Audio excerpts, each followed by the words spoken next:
Archvale is not a game that I'd heard of, but as often happens these days, I noticed it would be free on Xbox Game Pass, so I decided to try something I probably wouldn't have without it. Now this is the benefit of Game Pass. It opens up a sample board that aids in selecting what is best use of our time and money. Now, do games lose money by being on this service? Would these have been purchased without it? Are they losing a sale?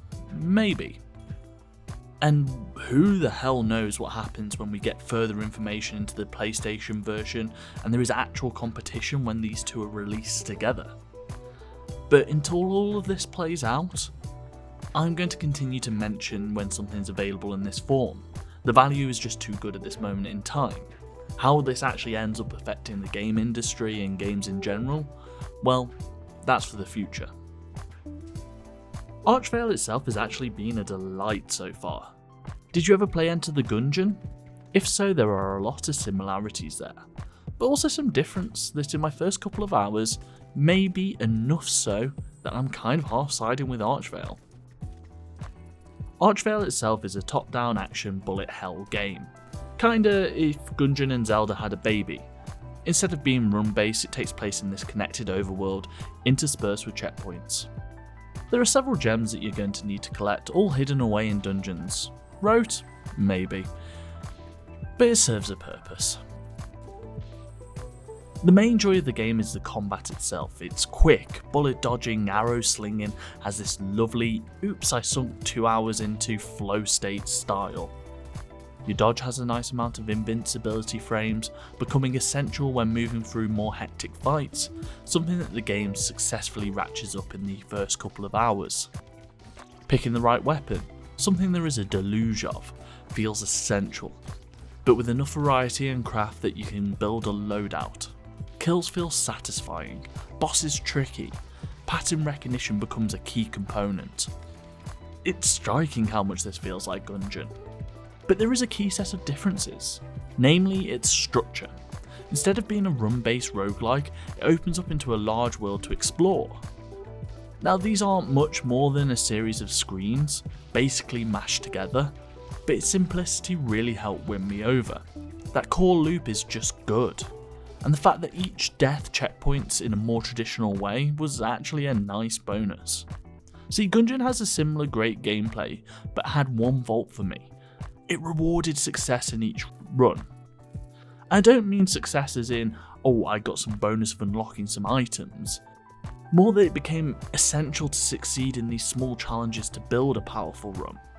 You see, when you didn't take damage on a level, or it might have been damage on a boss, I can't remember, it's been about a year since I played, you got rewarded with an additional weapon, an additional roll on getting something powerful, and became essential to building your loadout. This led to each loss hurting more, and there was only a few ways to catch up that were kind of hidden and hard to come by in a playthrough that wasn't guided and more experienced. Now this is fun when you're an experienced player because you can really build these mad runs, but for those in their first 30, 40, 50 hours of that game, it actually hurt more than anything. Instead, the stark traditionality of this game actually lets it breathe in a nice way, and just becomes a series of enjoyable challenges. Also in Archvale there are these small challenge levels. They take away your gun and ask you to collect these diamonds whilst dodging bullets. They almost serve as this tutorialization of different patterns in a low consequence setting. You take minimal damage instead of having to start again. But also you are rewarded. I take my shooting hand off the mouse and get to trying to dodge and grab these crystals. They managed to do this special thing in the first view, of laying complexity onto something simple, to show greater depth than you thought was possible. And you also get a drop at the end of it, which is nice, something to add to your loadout. And loadouts in Archvale is something you're able to develop as time goes on. Whether balance holds out I cannot say, but I found myself speccing my character towards ranged weapons. This meant taking armour and weapons that added bonuses to that, and levelling up those specific weapons also. You also get a choice of different weaponry you can build throughout, taking some of the rewards from the actual main gameplay and crafting from it. You end up feeling like you're tailoring this loadout for yourself, and it isn't this grand expansive set of things, instead this narrow, neat way of encouraging forward momentum. It adds this simple flair to your own play. You never feel too set in stone either, instead you get to experiment with this whole host of weapons and loadouts. If some games put front and centre how the form can do story, then this game shows off how they can do mechanics.